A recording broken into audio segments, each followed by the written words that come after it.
कड़ी मशक्कत की, सबकी मैं बहुत बहुत बधाई देना चाहती हूँ, बहुत बहुत धन्यवाद देती हूँ। और मेरे सभी कार्यकर्ताओं से मैं यही कहना चाहती हूँ कि संगठन ही सर्वोपरि है और संगठन ही सर्वशक्तिमान है, और संगठित होकर ही बड़े लक्ष्यों को प्राप्त करना संभव हो सकता है।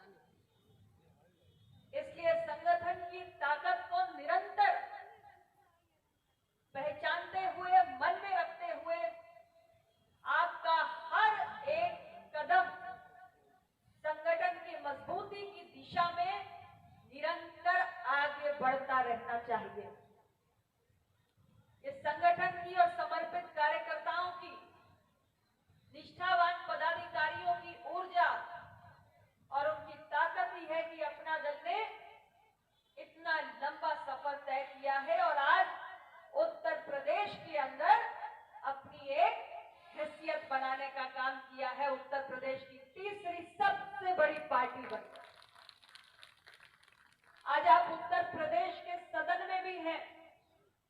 उत्तर प्रदेश जो राजनीतिक दृष्टि से देश का सबसे अहम राज्य है, 403 विधानसभा सीटें, 80 लोकसभा सीटें, 26 करोड़ की आबादी और देश को सर्वाधिक प्रधानमंत्री देने वाला उत्तर प्रदेश, जब चुनाव होता है तो पूरे देश की नजरें उत्तर प्रदेश पर टिकी होती है।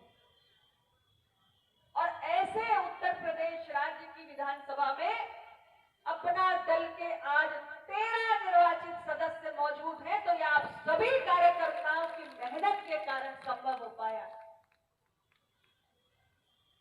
और आज देश के सदन में, देश की लोकसभा में भी लगातार तीसरी बार अपना दल को पहुंचाने का काम अगर किया है तो हमारे पार्टी के कार्यकर्ताओं ने यह काम किया है।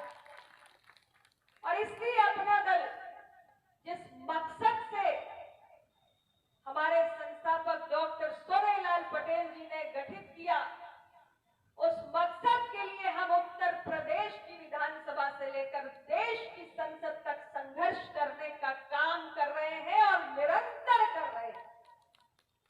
एक समय था जब हम सदन में नहीं पहुंच पाए थे, संघर्षों का वो दौर था,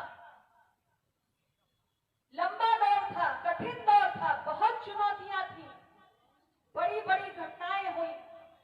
डॉक्टर विनोद गंगवार जी अभी आप लोगों को ऐसी तमाम घटनाओं का उल्लेख कर रहे थे।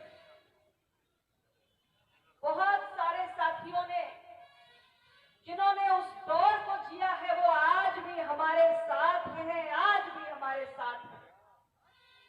और मैं मानती हूं कि उस दौर में जिन लोगों ने अपना खून पसीना बहाने का काम किया, लाठी डंडे खाने का काम किया और निरंतर संघर्ष किया, उनके त्याग, तपस्या, बलिदानों के कारण आज अपना दल इन ऊंचाइयों पर।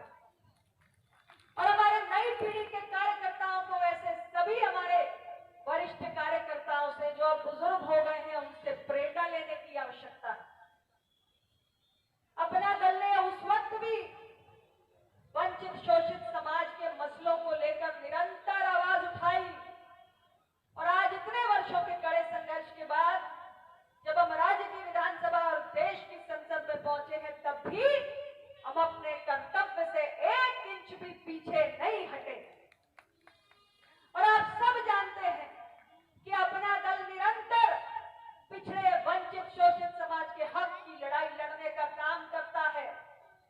हम सड़क पर हो, हम विपक्ष में हो या हम सत्ता पक्ष में हो, हमारी कर्तव्य परायणता में कभी कोई अंतर नहीं आया है, चाहे हम किसी भी स्थिति या परिस्थिति में खड़े हों।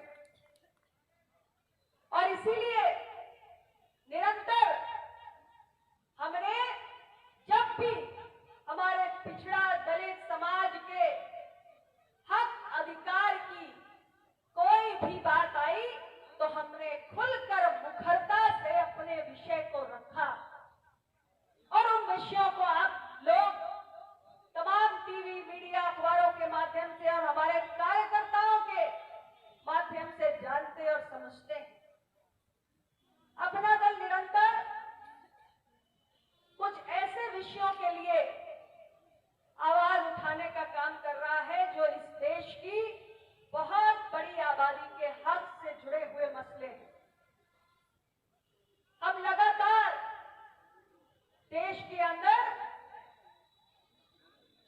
पिछड़ा वर्ग कल्याण मंत्रालय के गठन के लिए संघर्ष कर रहे हैं। इस देश के अंदर जब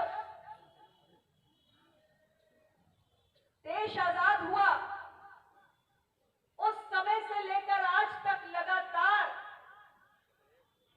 पिछड़ा वर्ग की एक बहुत बड़ी आबादी है और पिछड़ा वर्ग के हक अधिकार को लेकर तमाम सामाजिक आंदोलन होते रहे, लेकिन पूर्ववर्ती सरकारों ने पिछड़ा वर्ग के हितों की कभी सुध नहीं ली। आज हम जिस सरकार का अंग है, प्रधानमंत्री नरेंद्र मोदी जी के नेतृत्व वाली सरकार ने ये तीसरा कार्यकाल है। पिछले 2 कार्यकाल में 10 वर्षों में लगातार पिछड़ा वर्ग के हितों की सुध लेने के लिए अनेक फैसले किए हैं, जिसमें एक महत्वपूर्ण फैसला था जो मेडिकल की यूनिफॉर्म एंट्रेंस एग्जाम होती है नीट, उसमें पीजी के एडमिशंस में, पोस्ट ग्रेजुएट सीटों के एडमिशंस में ओबीसी का आरक्षण लागू नहीं था। लेकिन जब इस विषय को अपना दल ने प्रधानमंत्री जी के समक्ष उठाया तो उन्होंने कुछ दिनों के अंदर अंदर इस समस्या का समाधान कर दिया और पीजी के हमारे एडमिशंस में ओबीसी का आरक्षण लागू हो गया। साथियों, हमारे देश के अंदर हम लगातार कहते हैं कि पिछड़ों की बहुत बड़ी आबादी है और बहुत बड़ी आबादी होने के कारण बहुत सारी समस्याएं हैं, बहुत सारे मसले हैं और इन मसलों को समाधान की प्रतीक्षा है और समाधान तभी हो सकता है जब सरकार का ध्यान इन मसलों की ओर केंद्रित होकर आकर्षित हो सके। और इसलिए जैसे इस देश के अंदर अल्पसंख्यक समाज के हितों की रक्षा करने के लिए अलग से अल्पसंख्यक कल्याण मंत्रालय बनाया गया, जो हमारे आदिवासी जनजाति समाज है उनके हक अधिकार की रक्षा करने के लिए अलग से ट्राइबल अफेयर्स मिनिस्ट्री बनाई गई, जनजाति कल्याण मंत्रालय बनाया गया। वैसे ही इस देश के अंदर जो हमारा पिछड़ा वर्ग है, पिछड़ा वर्ग के हितों की रक्षा करने के लिए एक अलग मंत्रालय बन सके, ऐसी अपना दल की निरंतर कोशिश है।